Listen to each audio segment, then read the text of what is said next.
ইন্নাল হামদুলিল্লাহ ওয়াসসালাতু ওয়াসসালামু আলা রাসূলিল্লাহ আম্মা বাদ। একটি ভয়াবহ দুঃসময় পার করছে বাংলার মুসলিম সমাজ। ঈমান নিয়ে বেঁচে থাকা বড় কঠিন হয়ে উঠছে দিন দিন।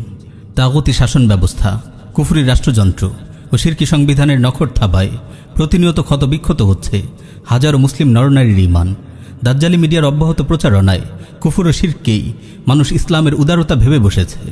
আওয়াম জনতার সামনে যাদের কুফর ও শিরকের সীমানা স্পষ্ট করে দেওয়ার কথা, তারাও রহস্যজনকভাবে পালন করছেন নীরবতা। এই ঘোর দুঃসময়ে কেবল মনে পড়ছে সাহিহ মুসলিমের সেই হাদিসটির কথা। রাসূল সাল্লাল্লাহু আলাইহি ওয়াসাল্লাম ইরশাদ করেন, বাদিরু বিল আমাল ফিতানান কাকিতাইল লাইলিল মুযলিম ইউসবিহুর রাজুলু মুমিনান ওয়া ইউমসি কাফিরা ওয়া ইউমসি মুমিনা ওয়া ইউসবিহু কাফিরা ইয়াবিউ দীনাহু বিআরাদিন মিনাদ দুনিয়া। অন্ধকার রাতের মতো ফিতনা আসার পূর্বেই তোমরা দ্রুত নেক আমল করে নাও। যখন মানুষ সকালে মুমিন থাকবে কিন্তু বিকেলে কাফির হয়ে যাবে, কিংবা বিকেলে মুমিন থাকবে সকালে কাফির হয়ে যাবে, দুনিয়ার সামান্য স্বার্থের জন্য মানুষ দিনকে বিক্রি করে দেবে। রাসূল সাল্লাল্লাহু আলাইহি ওয়াসাল্লাম যে ফিতনার ব্যাপারে হুঁশিয়ার উচ্চারণ করেছিলেন, আমার মনে হয় সেই অন্ধকার রাত এসে গেছে। কুফর ও শিরককেই ইসলামের উদারতা ভাবা হচ্ছে। মানুষ প্রতিনিয়ত অসংখ্য কুফরি ও শিরকি আকীদা বিশ্বাসে জড়িয়ে পড়ছে। সবচেয়ে বড় দুঃখজনক বাস্তবতা হলো, যাদের দায়িত্ব ছিল এসব কুফরি ও শিরকের বিরুদ্ধে সোচ্চার হওয়া এবং ঈমান ও কুফরের সীমানা সুস্পষ্টভাবে নির্ধারণ করে দেয়া সেই উলামায়ে কেরামি অনেক ক্ষেত্রে পালন করছেন অমার্জনীয় নীরবতা। আবার অনেক ক্ষেত্রে আশ্রয় নিচ্ছেন লুকোচুরি ও আত্মপ্রবঞ্চনার। ফলে আওয়াম জনগণ ব্যাপকভাবে বিভ্রান্ত হচ্ছে, হুমকির মুখে পড়ছে তাদের ঈমান ও আকীদা। এদেশের সংবিধান যে চারটি মূলনীতির উপর প্রতিষ্ঠিত, গণতন্ত্র, সমাজতন্ত্র, ধর্মনিরপেক্ষতা ও জাতীয়তাবাদ, এই চার মূলনীতির প্রতিটি ঈমান বিধ্বংসী। পুরো সংবিধানটি একটি শিরকি সংবিধান।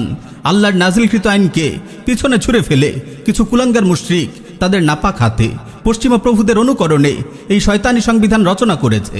অসংখ্য কুফরি ও শিরকি আইন রয়েছে এই তাগুতি সংবিধানে। কিন্তু আলিমরা যখন জনতার সামনে বলে আমরা সংবিধানকে শ্রদ্ধা করি, দেশের আইনকে শ্রদ্ধা করি, তখন সাধারণ মানুষ এই বক্তব্য থেকে কি মেসেজ পায়? তারা কি সংবিধানের ঈমান বিধ্বংসী মূলনীতিগুলোকে শ্রদ্ধা করেন?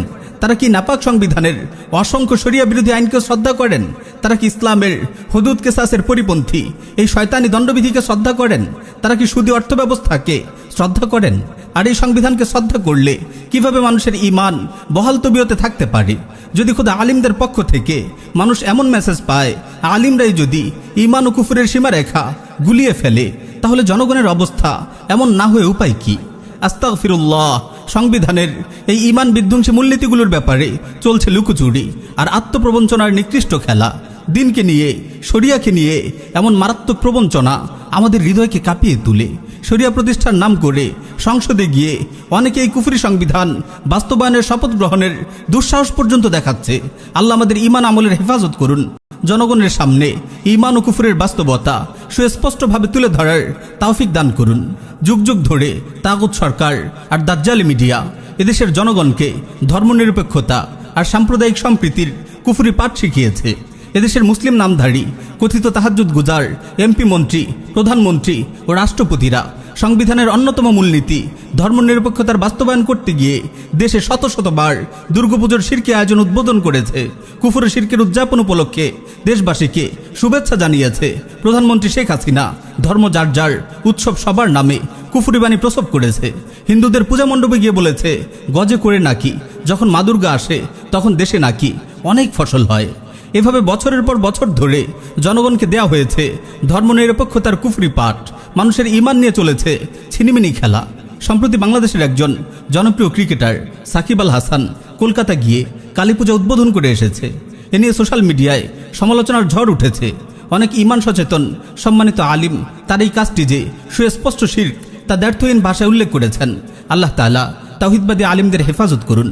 কিন্তু কথা হলো, সাকিব আল হাসানরা কালী পূজা উদ্বোধন করার সাহস তো একদিনে পায়নি। তারা যুগের পর যুগ ধরে দেখে এসেছে এদেশে ধর্মনিরপেক্ষতার কুফরি চর্চা। দেশের মুসলিম নামধারী এমপি মন্ত্রীরা প্রতি বছর অসংখ্য শিরকের আড্ডা ও আয়োজন উদ্বোধন করছে।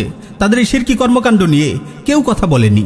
তাই সাকিব আল হাসান হয়তো ভেবেছে আমিও এরকম একটি পূজা উদ্বোধন করলে কি আর হবে। কুফরি সংবিধান ও তাগুত রাষ্ট্রযন্ত্রের শিরকের ব্যাপারে ওলামায়ে কেরাম বরাবরই আশ্চর্যজনক নীরবতা পালন করেছে। কুফরকে কুফর না বলা, শিরকে শিরক না বলার ফল আজ আমরা হাড়ে হাড়ে টের পাচ্ছি। চারদিকে আজ মূর্তি পূজার রমরমা অবস্থা। তাগুত হাসিনা সরকার বঙ্গবন্ধু নামের জনৈক তাগুতকে খোদার আসনে বসিয়েছে। চারদিকে চলছে তার মূর্তি তৈরি করার শিরকি মহড়া। বঙ্গবন্ধু নামের এই খোদার অনুসারীদের দুঃসাহস এত বেড়ে গেছে যে তাদের খোদা বঙ্গবন্ধুর মূর্তি স্থাপনের বিরোধিতা করলে ঘাড় মোটকে দেওয়ার হুমকি দিচ্ছে। সম্প্রতি তাগুত সরকারের শিক্ষা উপমন্ত্রী কুলাঙ্গার নওফেল এই শয়তানি বক্তব্য দিয়েছে। প্রিয় উম্মাহ, এই পরিস্থিতি একদিনে সৃষ্টি হয়নি। যুগ যুগ ধরে আমরা এই দেশের তাগুতি সংবিধানের কুফুরিকে কুফরি বলিনি, শিরকে শিরক বলিনি। তাগুত সরকারের এমপি মন্ত্রীদের শিরক ও কুফর থেকে দৃষ্টি সরিয়ে তাদেরকে তাহাজ্জুদ গুজার রাবেয়া বস্তি হিসেবে তুলে ধরেছি। এদেশে তাগুত রাষ্ট্রযন্ত্র ও দাজ্জালি মিডিয়া সাধারণ জনগণের মনে দেদারসে কুফর, শিরক ও ধর্মনিরপেক্ষতার চাষ করেছে। লুকোচুরি আত্মপ্রবঞ্চনার যে বীজ আমরা বপন করেছিলাম তার ফসল আজ পেকেছে। কুফর আজ ঘরে ঘরে, শিরক আজ ঘরে ঘরে। যে শিরক ও কুফরের মুখোশ আমরা তাগুত সরকারের ভয়ে উন্মোচন করিনি, সেই কুফর ও শিরক আজ পুরো দেশ ছেয়ে গেছে। প্রিয় উম্মাহ, এখনও সময় আছে। আমাদের লুকোচুরি ও আত্মপ্রবঞ্চনার এই নষ্টামি থেকে তাওবা করতে হবে। জনগণের সামনে শিরক ও কুফরের সীমারেখা সুস্পষ্টভাবে তুলে ধরতে হবে। তাগুত সরকারের ভয়ে কুফরি রাষ্ট্র ব্যবস্থার তুচ্ছ দান অনুদান হারানোর আশঙ্কায় আমরা যদি দিনকে নিয়ে এভাবে ছিনিমিনি খেলি, আমাদের পরিণতি বড়ই মারাত্মক হবে।